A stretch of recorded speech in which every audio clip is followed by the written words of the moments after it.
Hi po, magandang araw po sa inyong lahat at maraming salamat po dahil nag-join kayo ngayon sa ating National Online Seminar by Instabright Publication on how to design an IMRAD simulacrum from what to how. Before we will start po, nais ko lamang pong i-introduce ang aking sarili. And my name is Irene Gumiran from Rizal Technological University. Para po dun sa mga nagtatanong kung paano makakuha ng certificate, just click po yung link na ilalagay ko later right after the video. And pakisubscribe na rin po dito sa account na to. And then pakiclick po yung notification bell para sa mas marami pang mga videos. Meron po tayong 4 phases na pag-uusapan sa seminar na to. Yung una, yung IMRAD or what we call the publishable format. The second, the guidelines in title construction from different perspectives po. Yung pangatlo, ayun yung tinatawag natin na simulacrum development from what to how. Ano yung gagawin at paano natin gagawin. Yung pang-apat po, that is the selection of the variables from your study. Okay, phase 1, the IMRAD format. Yung IMRAD, that is the acronym for Introduction, Methods, Results, and Discussions. According to Aviar 2007, when we say IMRAD, that is a way of structuring a scientific article or scientific study. Therefore, ang kadalasang gumagamit dyan ay yung mga nasa healthcare o kaya natural sciences. Natural sciences natin, mas prefer nilang gamitin yan kasi mas madali para sa kanila. Why? Dahil nakukompress lang sa 4 lahat ng chapters. Wala silang separate na chapter para sa framework. Unlike po ng social sciences field or yung traditional natin na ginagamit na research ay meron silang sariling chapter para sa framework nila. And yun ay nasa chapter 2 before.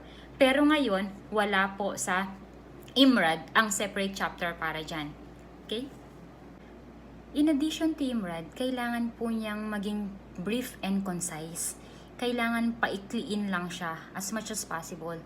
Dapat ang words niya, kung may balak po kayong i-publish yan, 3,000 words to 6,000 words lang po.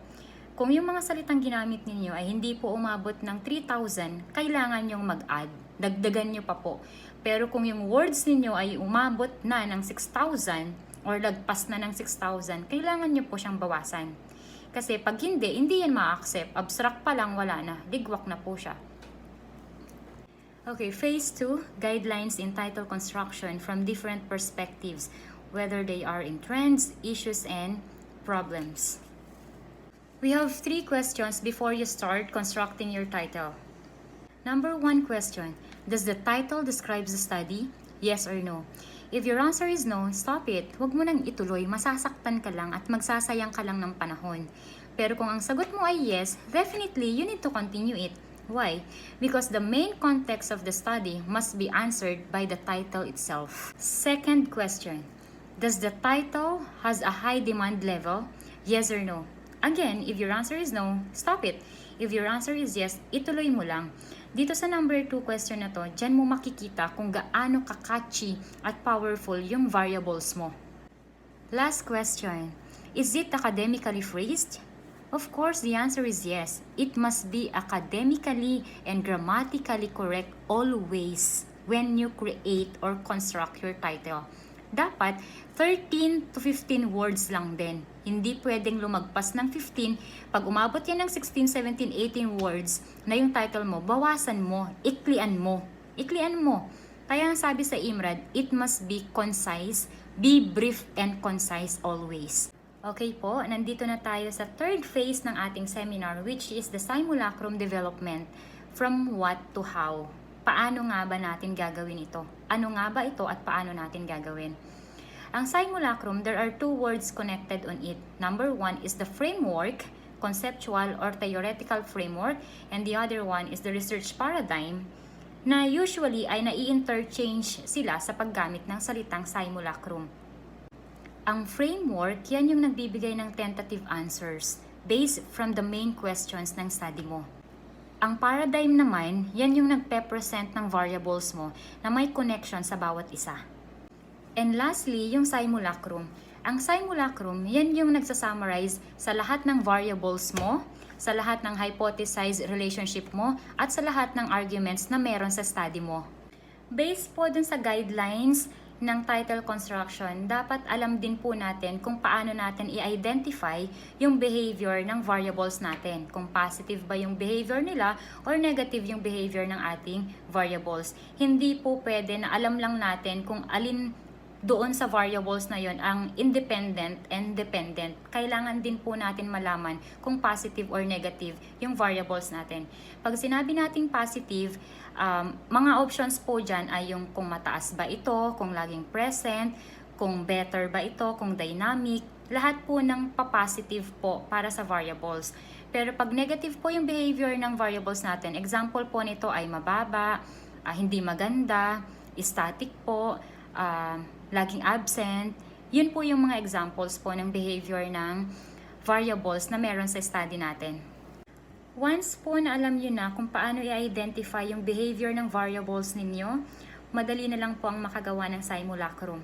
Meron po akong example dito ng simulacrum and hypothesized relationship. Ipapakita ko po sa inyo. Ito po yung example ng simulacrum and hypothesized relationship. Our tentative topic is the quality of teaching in distance learning or online class, the implication to student competence. Kung mapapansin niyo po sa tentative topic natin, ay hindi po umabot ng 15 words, which is pasok po siya sa standard ng IMRAD, na dapat ay mga substantive words lang po yung gagamitin natin. And dito rin po sa topic na to ay madali lang po ma-identify yung positive and negative behavior ng ating variables. Examples po nito ay ang distance learning, quality of teaching, student competence, and class attendance. Sa topic na to, meron po tayong tatlong hypothesis po. Number 1 and 2, or hypothesis 1 and 2, they are both positive po. And yung pangatlo po ay negative. Kung mapapansin nyo po dito sa simulacrum na to, ay meron kayong makikitang parehong negative and positive na behavior po ng variables. Number 1, yung una po, yung distance learning, ang choices po dyan ay ang presence or absence. The answer po ay presence. Bakit? So, syempre, that is positive. Bakit sinabing positive yung distance learning dito sa topic na to? Sinabing positive ang distance learning sa topic na to dahil isa ang distance learning or online class na strategies na ginagawa ng ating mga guro ngayon para patuloy po yung kanilang pagbibigay ng information or pagtuturo sa mga bata. And that is one of the qualities po ng guro or quality of teaching. So that is positive po. So yung second hypothesis po natin, from quality of teaching down to class attendance, that is also positive. And then yung last one po, from quality of teaching down to student competence po, that is negative. So meron po tayong dalawang positive behavior and dalawang negative behaviors po dito. Ang positive ay yung presence tsaka high, and then ang negative po ay yung low and absence. So ito po yung hypothesis natin based po dito sa simulacrum na hinhypothesize po natin.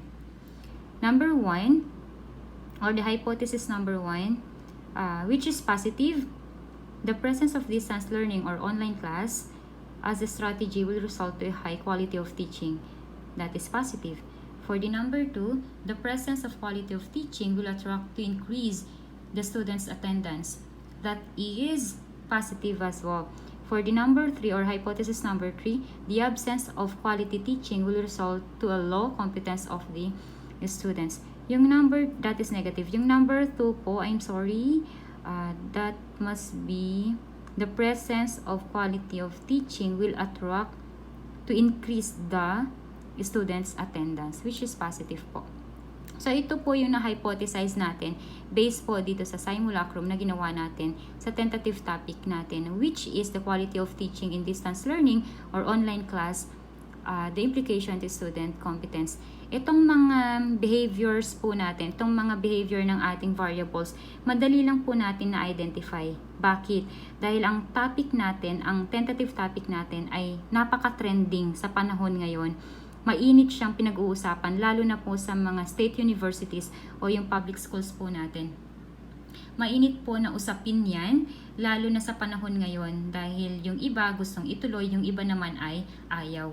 So, pwede po kayong makapag-create pa ng panibagong hypothesis po based po dito sa topic natin. So, that's all po. Sana may natutunan po kayo dito sa National Online Seminar po natin. Bago po natin i-end itong topic na to, gusto ko rin lang pong i-share sa inyo itong statement na to galing kay Thomas Friedman. There is no substitute for face-to-face reporting and research, which is correct. Kailangan po tayo yung gagawa talaga. Kailangan pagpaguran natin yung pananaliksik o yung pagsusulat kung talagang gusto natin gawin. Diyan po nagtatapos ang ating seminar. Maraming salamat po sa inyong lahat. Nawa po ay may natutunan kayo sa ating National Online Seminar by publication of Instabright. Para po sa lahat ng mga gustong makakuha ng certificate, pakiclick na lang po yung link na nasa ilalim po and then pasubscribe na rin po sa account na to. Pakiclick na rin po yung inyong notification bell para po sa mas marami pang videos. Maraming salamat ulit and God bless.